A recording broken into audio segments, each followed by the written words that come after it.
할렐루야. 하나님의 은혜와 평강이 새벽을 깨워 예배하시는 성도님들의 심령과 가정에 충만하기를 소망합니다. 요셉이 살아있을 뿐만 아니라 애굽에서 대단한 권력자가 되었다는 사실을 이제 그의 아버지 야곱이 이제 전해 듣게 되는 것이죠. 요셉을 이제 만나기 위해 모든 가족을 이끌고 이제 애굽으로 내려가는 모습을 오늘 말씀을 통해서 우리가 볼 수 있습니다. 요셉이 형제들을 통해서 전해준 소식에 의하면 앞으로도 어떻습니까? 이 극심한 기근이 5년이나 더 지속이 될 것입니다. 잠시 가나안 땅을 떠나서 애굽의 땅으로 내려가는 것도 괜찮은 대안이 되는 상황이 이제 이들 가운데 있게 되는 것이죠. 무엇보다 약속하신 땅을 떠나는 것이 자신들의 유익을 위한 결정이 아니라 하나님께서 앞서 보낸 이 요셉을 통해 계획하신 하나님의 그러한 모든 선하신 뜻임을 알게 되니 약속하신 땅을 떠나는 것이 조금은 가벼운 마음이 될 수 있었음을 우리가 보는 것이죠. 그러면서도 1절의 말씀을 보면 모든 소유를 이끌고 떠나서 부엘세바에 이르렀을 때에 야곱은 그 땅에서 그 지역에서 희생제사로 하나님께 예배하는 것을 볼 수 있습니다. 부엘세바는 가나안 땅 남쪽 경계가 되는 지역입니다. 즉 야곱은 이 가나안 땅을 벗어나기 직전에 희생제사를 하나님께 드리고 있다는 것이죠. 분명히 자신이 처한 상황이 가나안 땅을 떠나서 애굽으로 이주하는 것이 맞는데 하나님의 계획하심의 그 과정이라고 분명히 증거가 되고 있지만 그럼에도 정말 이것이 하나님의 뜻인지를 희생제사를 통해서 다시금 하나님께 묻고 구하고 있는 것을 우리에게 보여주는 말씀인 것이죠. 왜냐하면 이 조부이신 아브라함에게도 아버지인 이삭에게도 하나님께서 무엇을 말씀하셨습니까? 약속하신 땅을 떠나지 말라라고 했습니다. 그러니 야곱은 가나안 땅을 벗어나기 그 직전에 하나님께 희생 제사를 드림을 통해서 하나님의 뜻을 다시금 구하고 찾고 있는 것이죠. 극심한 기근의 때에 온 가족을 이주케 하여서 안전하게 살아갈 수 있도록 예비하신 분이 우리 하나님이시라는 증거를 보게 되는 거 아닙니까? 자신의 아들이 죽은 줄 알았는데 애굽의 권력자가 되어서 모든 준비를 다 마치고 부르는 과정 또한 사람이 하는 일이 아니라 하나님께서 계획하시고 섭리하신 일임은 분명히 알 수 있는 것이죠. 그럼에도 다시금 하나님 앞에 그 뜻을 구하고 있는 믿음의 사람 야곱의 모습을 우리는 볼 수 있는 것이죠. 어떤 길은 하나님의 뜻인 것처럼 보이지만 하나님의 뜻이 아닌 경우도 있지 않습니까? 또 반대로 하나님의 뜻이 아니라고 보였던 일들도 하나님께서 계획하시고 섭리하신 것이라는 것을 또 알게 되는 일들도 우리 가운데 있습니다. 그럴 때마다 우리가 생각하게 되는 것이 무엇입니까? 정말 내 생각과 내 계획과 내 판단은 의지할 만한 것이 아니라는 것을 우리가 알게 되는 것이죠. 인간의 생각과 경험에는 분명히 한계가 있을 뿐만 아니라 하나님의 뜻과는 무관한 일들도 우리 가운데 있는 것이죠.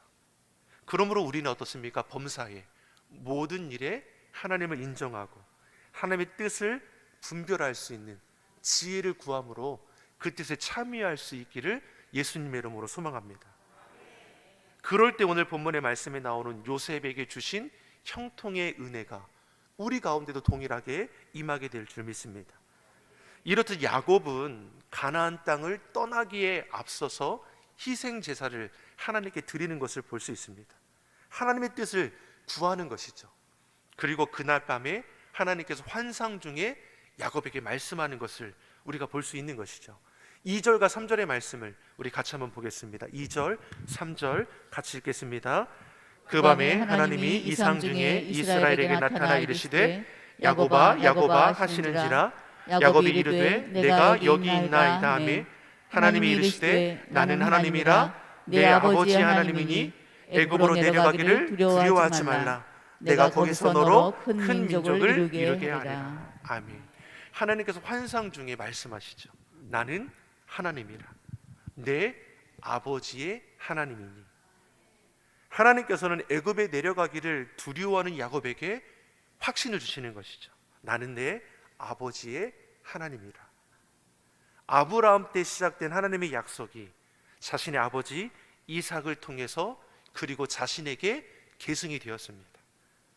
아버지 이삭과 함께 하시며 그 길을 돌보시고 인도해 주신 것처럼 너를 향한 나의 생각도 나의 사랑도 동일하다 말씀해 주는 것이죠.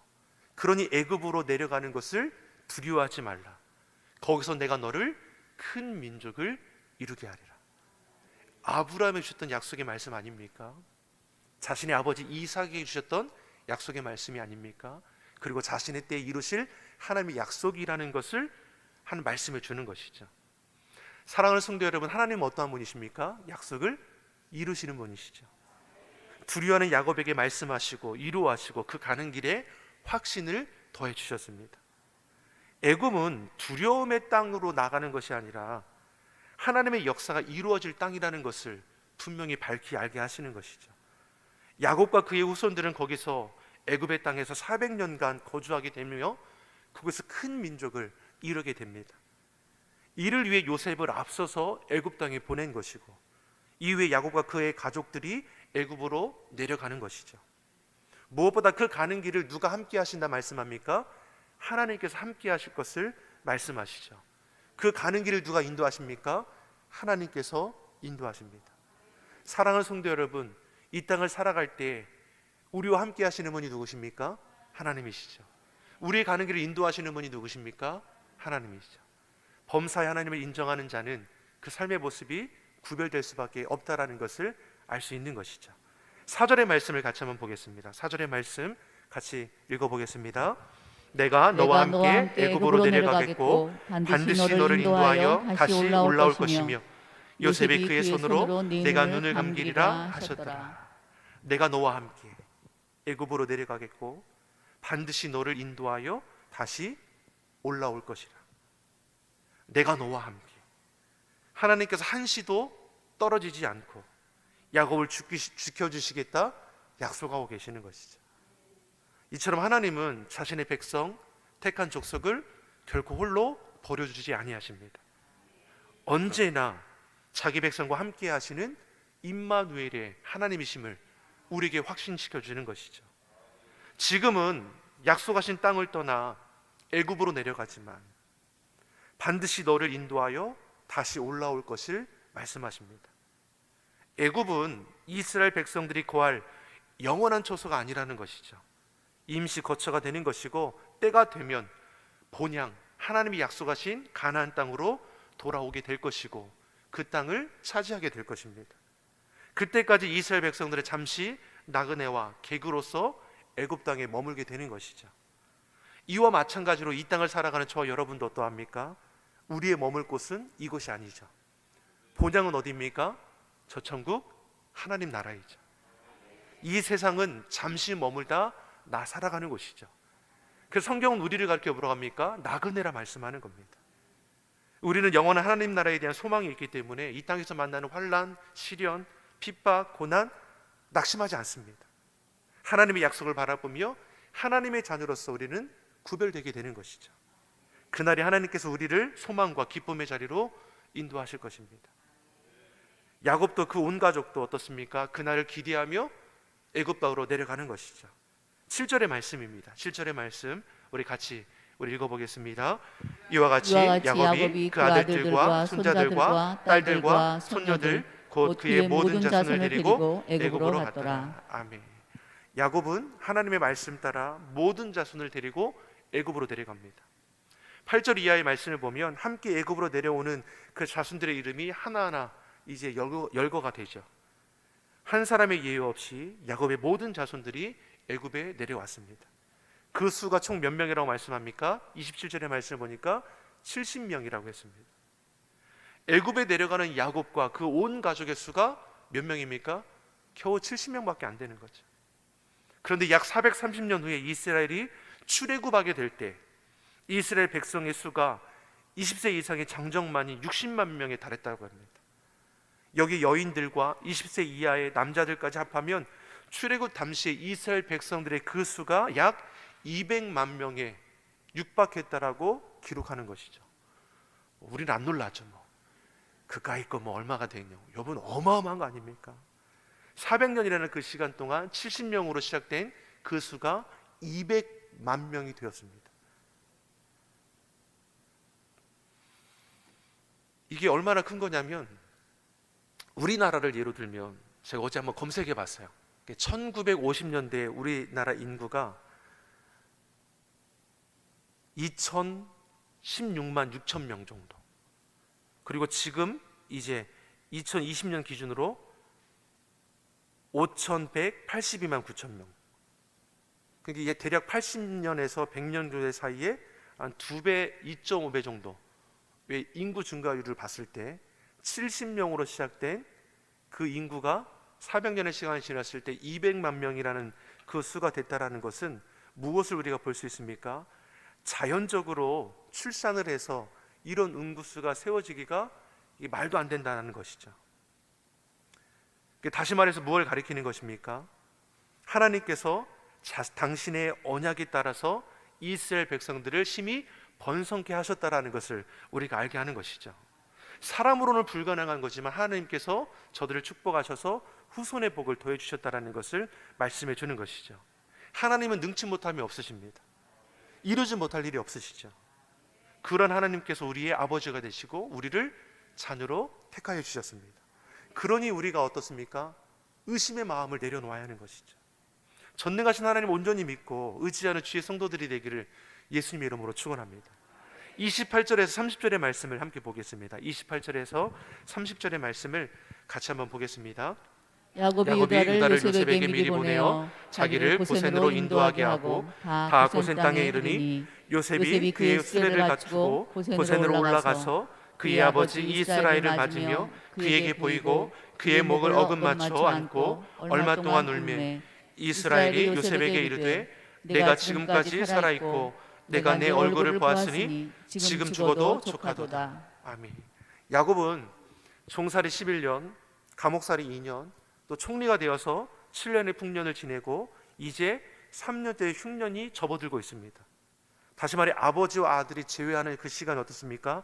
23년 만에 재회가 이루어졌다라는 것이죠. 야곱은 이제까지 죽은 줄 알았던 요셉을 보았고 요셉도 그토록 보고 싶던 아버지를 보게 되었습니다. 요셉은 아버지의 목을 껴안고 한참 울다가 또 아버지를 쳐다봤다가 또 껴안고 한참 울다가 이것을 계속 반복했습니다. 애굽으로 팔려올 때 이러한 순간이 올 것이라고는 상상하지 못했는데 울며 불며 애원하는 자신을 매정하게 팔아넘겼던 형제들, 지난날의 서러움과 아픔들이 아버지를 만나고 껴안고 울고불고 하면서 다 씻어지게 되는 것이죠. 아버지 야곱은 또 어떤 심정이었겠습니까? 내가 내 얼굴을 보았으니 지금 죽어도 족하다. 이게 무슨 말입니까? 이제 내가 죽어도 여한이 없다라는 이런 우리의 표현인 것이죠. 그만큼 기쁨이 이루 말할 수 없다라는 것이죠. 사랑하는 성도 여러분, 이 모든 일이 거저 이루어진 것입니까? 사람의 수고로 된 것입니까? 아니죠. 주의 말씀 의지하여 오랜 시간 참고 견디어낸 것이죠. 하나님의 약속을 신뢰함으로 이겨낸 것이죠. 그 결과 참 기쁨을 나누게 되었다라는 것입니다. 우리도 주님 앞에 서게 될 때 이보다 더 큰 기쁨과 감격을 경험하게 될 것입니다. 주님께서 우리가 이 땅에 흘린 그런 수고와 눈물들을 다 닦아주실 것이고 영원한 기쁨을 누리도록 우리의 예비하신 주의 은혜를 더하심을 믿습니다. 사랑하는 성도 여러분, 이 땅을 살아갈 때 성경은 우리에게 분명히 말씀하죠. 환난이 있다라는 겁니다. 믿음을 지키기 위해서 주의 은혜 가운데 살아가는 자는 세상이 주는 환난과 어려움이 있는 것이죠. 근데 이것이 우리를 정말 죽을 만큼 힘들게 하느냐? 그렇지 않죠.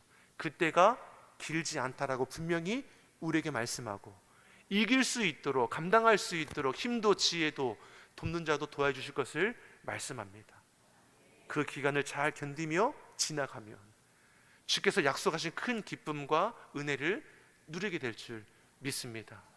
우리는 소망 가운데 살아가는 인생임을 결코 잊지 않고 범사의 하나님을 인정하고 주의 도심을 구하고 찾음을 통해서 하나님의 뜻을 이루어가고 참여하는 우리 신실한 주의 성도들이 되기를 예수님의 이름으로 축원합니다. 기도하겠습니다.